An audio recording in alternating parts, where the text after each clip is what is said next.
Hello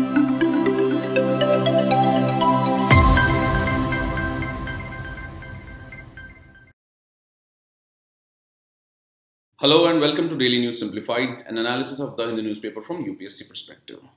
Today we'll be discussing the Delhi edition of the Hindu newspaper dated 28th February 2020. And the articles that we will discuss today are displayed on your screen. So let us start our discussion. Now this article on page number 9 reads that India will carry out more development projects in the Rakhine province of Myanmar. And this Rakhine province has been in news continuously because of the Rohingya issue in Myanmar. Now, India will carry out these developmental programs in the Rakhine of Myanmar as a part of the Mekong Ganga initiative or Mekong Ganga cooperation. And if you look at the previous year questions, you will find that in the year 2015, already a question has been asked regarding the Mekong Ganga cooperation.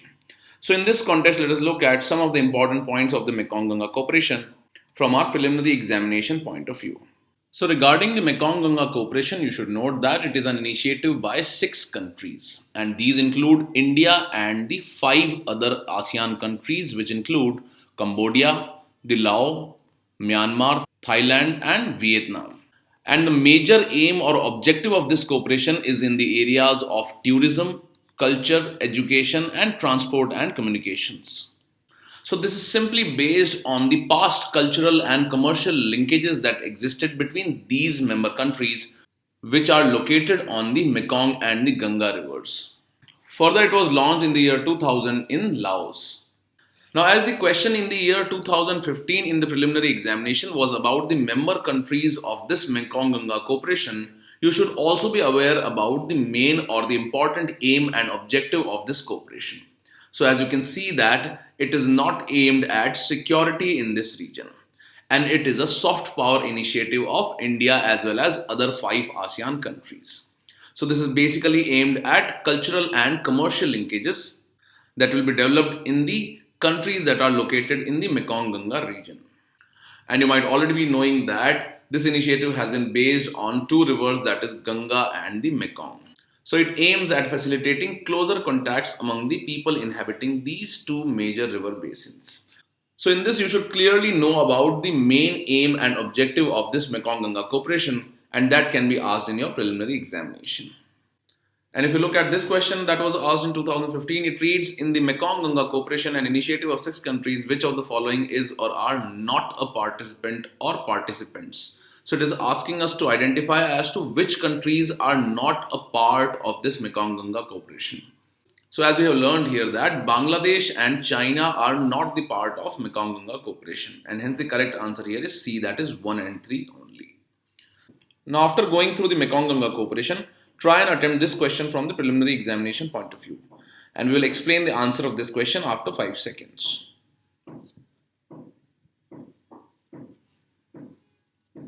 Now before solving this practice question, let us look at a question that was asked in the year 2017 in the preliminary examination. And this question was related to another important organization in our region, that is Indian Ocean Rim Association for Regional Cooperation. The first statement that was given here was that it was established very recently in response to incidents of piracy and accidents of oil spills. And second was that it is an alliance meant for maritime security only.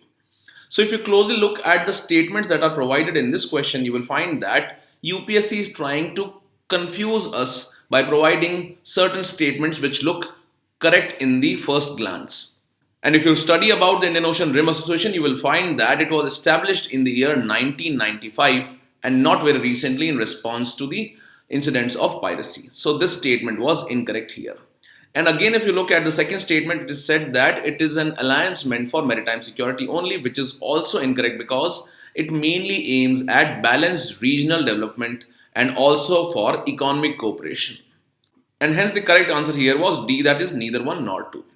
So with regards to this question, it reads, with reference to the Mekong Ganga cooperation, consider the following initiative. So first is that it is an initiative of India and some BIMSTEC countries, which is incorrect because it is an initiative of India and members of ASEAN countries. Second is that it aims at securing the strategic choke point of Strait of Malacca, which is also incorrect because it aims at improving the cultural ties and also communication and connectivity in the countries which are participating in this initiative. Now, although the Mekong Ganga Cooperation Initiative is a very straightforward initiative, you can see that very confusing statements can be provided by UPSC in its questions. So be aware of that while solving such kind of questions that are asked in the preliminary examination. And hence the correct answer here is D, that is neither 1 nor 2. With this, let's take up the next news article now. Now, this article on page number 11 deals with the new post which has been created, that is the Chief of Defence Staff. And the functions and the role of the Chief of Defence Staff were notified in the month of December and was discussed in detail in the Daily News Simplified of 28th December 2019. So this falls under General Studies paper 3 under the topic security. However, in this article we will look at what were the main reasons for the creation of Chief of Defence Staff. And again, as the position of Chief of Defence Staff has now been created, let us look at what are the concerns that still remain after the role has been clarified of the newly created Chief of Defence Staff. Now, the creation of a single point military advisor to the Prime Minister of India was first recommended by the Kargil Review Committee on Higher Military Reforms after the 1999 Kargil conflict. Further, in the year 2012, the Naresh Chandra Committee had also recommended the creation of a similar position. And also the D.B. Shetkar Committee recommended the formation of Chief of Defence Staff. So in this background, the Government of India has recently created this position of Chief of Defence Staff. So what were the main reasons for the creation of this position of Chief of Defence Staff? So one of the first and foremost reason was that during the Kargil war, there was lack of coordination between the three services of military, the Air Force and the Navy.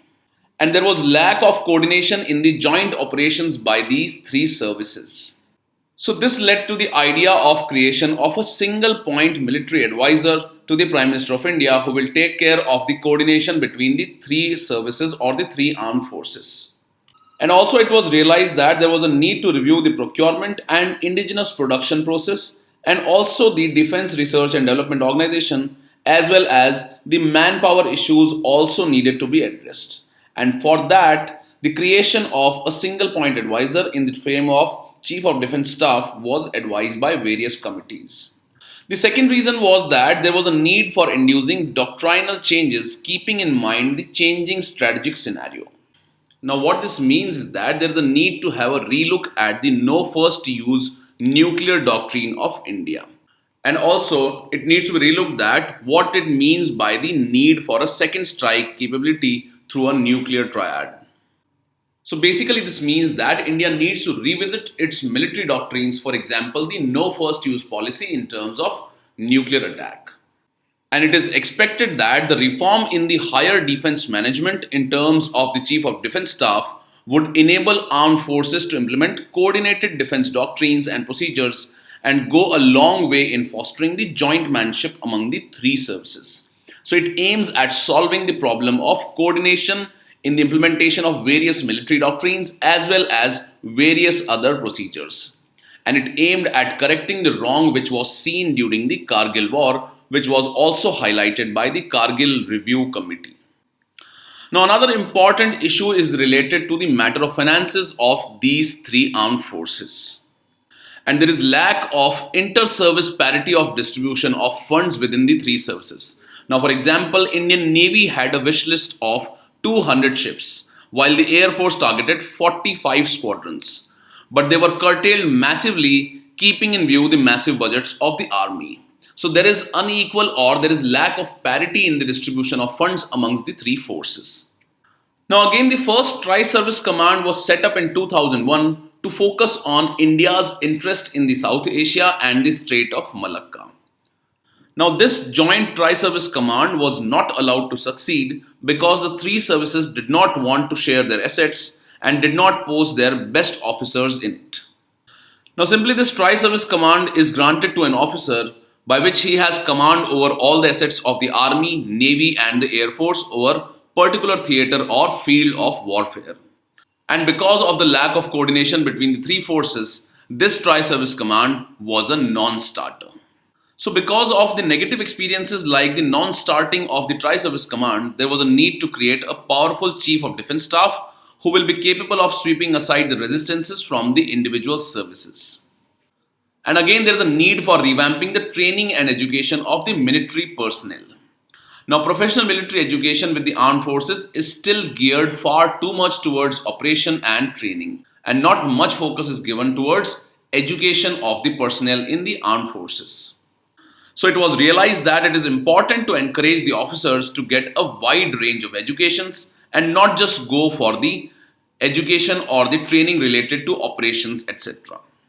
So these were some of the issues that were concerning the coordination between the three services, and based on these concerns, the new Chief of Defence Staff has been created. So now this Chief of Defence Staff has been assigned with the task to implement the 5-year Defence Capital Acquisition Plan or the DCAP and 2-year roll-on annual acquisition plans. And it will also assign the inter-services prioritization to capital acquisition proposals based on anticipated budget. And by this, the Chief of Defence Staff will bring about a jointness in the operations, logistics, transport, training, support services, etc.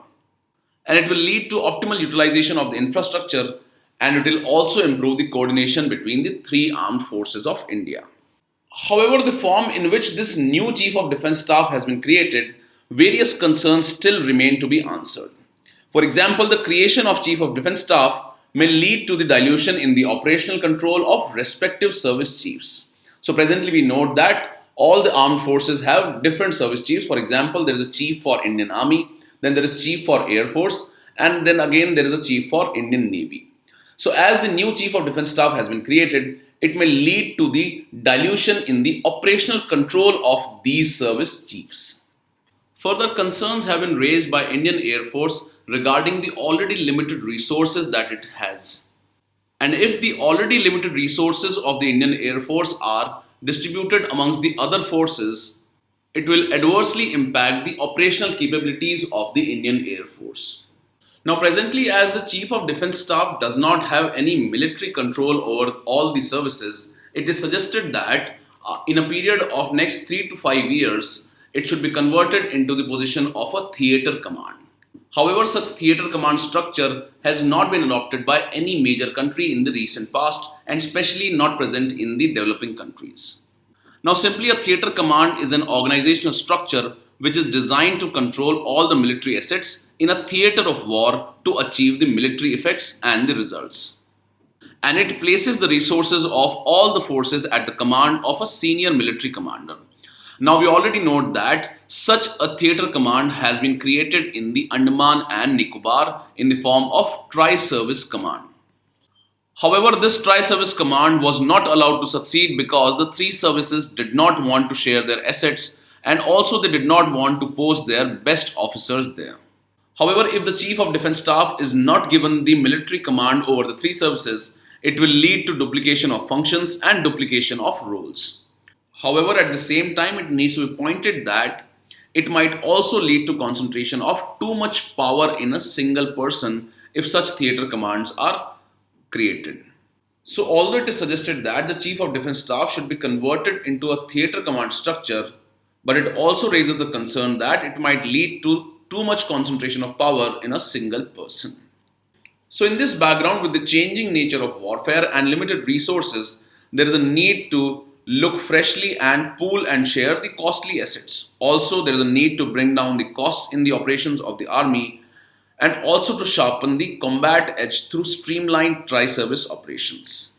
And it is only to be seen how this presently created or the newly created Chief of Defence Staff functions to achieve these aims and objectives. So these were some of the reasons for the creation of Chief of Defence Staff. However, some of the concerns are still remaining. Now, after this discussion, let us take up a question from our preliminary examination point of view that we have discussed in the prelims practice. Now, if you look at this 10th question, it is related to the recently created new post of Chief of Defence Staff. Now, the Chief of Defence Staff will be of the rank of a 4-star general and will have a salary equivalent to that of a service chief. Further, the Chief of Defence Staff will also head the Department of Military Affairs, and that will be created within the Ministry of Defence. So this question reads that consider the following statements about the Chief of Defence Staff. First is that the Chief of Defence Staff will exercise military command over the three service chiefs of Army, Navy and Air Force. Second is that he will function as the head of the Department of Military Affairs. And the third statement is that he will function as the military advisor to the Nuclear Command Authority. Now, one of the important functions of the Chief of Defence Staff is to advise or act as the principal military advisor to the Defence Minister of India on all the matters of all the tri-services of India, that is the Army, Navy and the Air Force. However, one of the important things that should be noted about the position of Chief of Defence Staff is that the CDS will not exercise any military command over the three service chiefs. And this provision has been added to enable him to provide impartial advice to the political leadership. And in this context, the first statement that is given here is incorrect because the CDS will not exercise any military command over the three service chiefs of Army, Navy and the Air Force. And by this, you can eliminate the option B and D clearly. Further, regarding the role of Chief of Defence Staff, you should note that he will function as the head of the Department of Military Affairs, which will lie under the Ministry of Defence. And further, if you look about the functions of the Chief of Defence Staff, you will find that he will function as the military advisor to the Nuclear Command Authority. Now, besides these, the Chief of Defence Staff also has various other functions.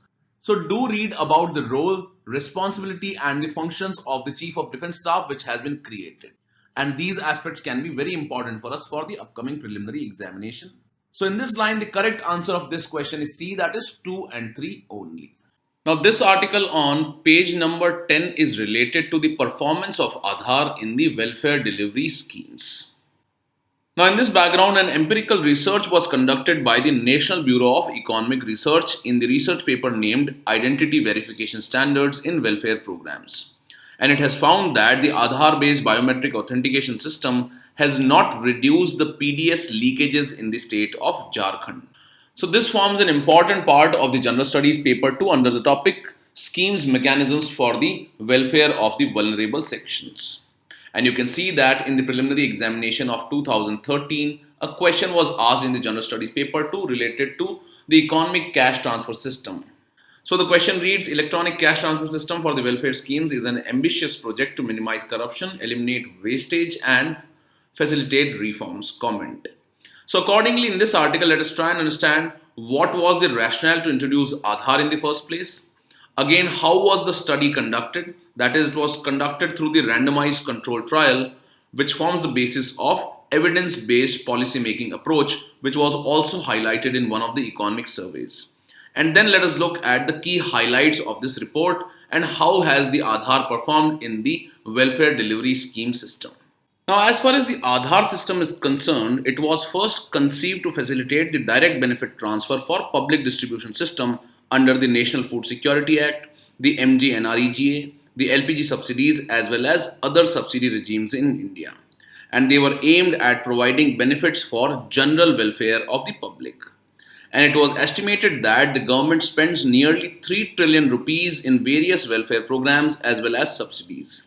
However, out of these 3 trillion rupees, roughly 30 to 40% was lost in leakages, which were largely due to ghost or duplicate beneficiaries which used fake identities to avail these benefits under various government welfare schemes.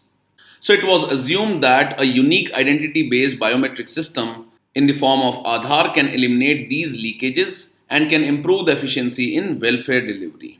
So this was basically the rationale for introduction of Aadhar, to reduce the leakages and to make the government delivery system of welfare schemes more efficient so that the losses to the government can be minimized. So in this background, as the main rationale of Aadhar was to reduce the leakages and increase the efficiency of public delivery systems, this study which has been highlighted in this article highlights the way in which the Aadhar has performed on this line.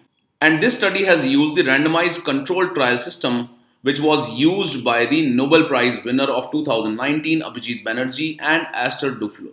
And this is an experimental approach for alleviation of global poverty. So in this background, this randomized control trials or the RCTs is an evidence-based approach which is used to identify the best possible alternative to eliminate poverty. And as such, it is a new kind of mechanism which is being utilized by the policy makers. Further, one of the recent economic surveys has highlighted the evidence-based policy approach also. So that is why this randomized control trial becomes important for us from the preliminary examination point of view.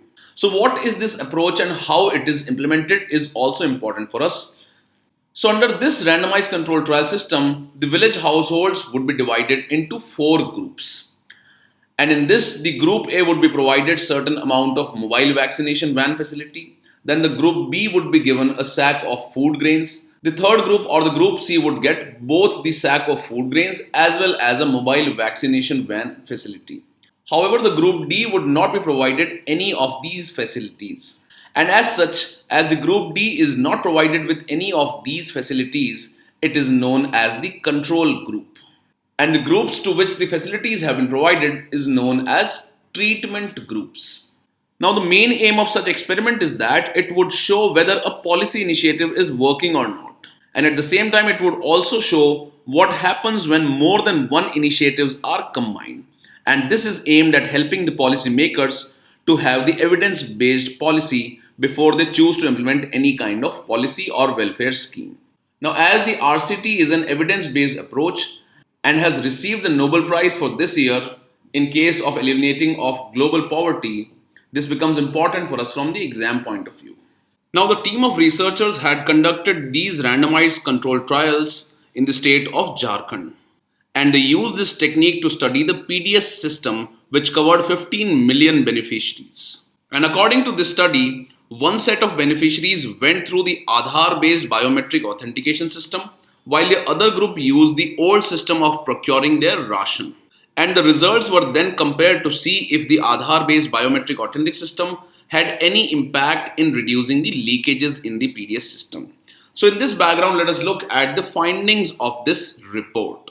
Now, this report has concluded that the Aadhar-based biometric authentication system had no measurable benefit. Second is that it did not lead to the reduction in leakages due to the elimination of ghost or duplicate ration cards as was widely perceived when the Aadhar system was used for the first time. Further, this study has found that this Aadhar-based system has increased the transaction cost for the beneficiaries as much as 17%. And many were reduced the ration supplies in the state of Jharkhand because the Aadhar authentication was failed at times. And this rejected the genuine PDS beneficiaries who could not be authenticated by the usage of Aadhar system because of either the fingerprints, etc. And further, the study finds that nearly 10% of the legitimate beneficiaries were denied their ration either because they did not have their Aadhar linked to their ration card or due to the exclusion error. So these are some of the highlights of this report which utilize the randomized control trials in the state of Jharkhand regarding the usage of Aadhar based biometric system in the PDF system. Now, as this study highlights that the Aadhar system has not been able to achieve the stated objectives, it asserts that the government did not do any empirical research related to the implementation of another important policy, which is the goods and services tax. So the author suggests that in order to test the strength of policy during its formulation, the government should not only count the beneficiaries of such policy, but should also take into consideration about its negative impacts, including how it affects the lives and the livelihoods of citizens of India. And at the same time, it should utilize the approaches like the randomized control trials for having an evidence-based policy approach. So these are few important takeaways related to the performance of the Aadhar system.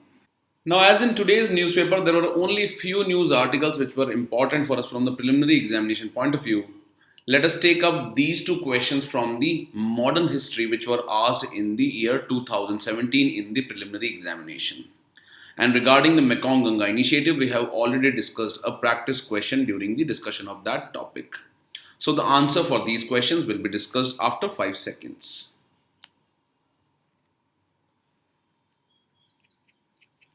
So the first question is related to the Ryotwari settlement in India, and it reads, who among the following was or were associated with the introduction of Ryotwari settlement in India during the British rule? Now, if you read about the Ryotwari system and the Zamindari system, you will find that Lord Cornwallis was related to the implementation of the Zamindari system. And by this, you can easily eliminate the options A, B and D. So the correct answer that comes out is C, that is 2 and 3 only. That is Alexander Reed, Thomas Munro were instrumental in the introduction of Ryotwari settlement in India. Again, if you look at the second question, it reads, consider the following statements, and the first is that the Factories Act of 1881 was passed with a view to fix the wages of industrial workers and to allow the workers to form trade unions. Second is that the Narayan Malhar Lokhande was a pioneer in organizing the labor movement in British India. Now, the first statement given here is incorrect because this Factories Act of 1881 was related to the improvement in working conditions of the workers, and it had banned the employment of children under the age of 7 in hazardous industrial activities. However, regarding the second statement, it is correct because N.M. Lokhande was a pioneer in organizing the labor movement in British India. So the correct answer is B, that is 2 only. So with this, we conclude today's discussion. Now let's take up the question for the day.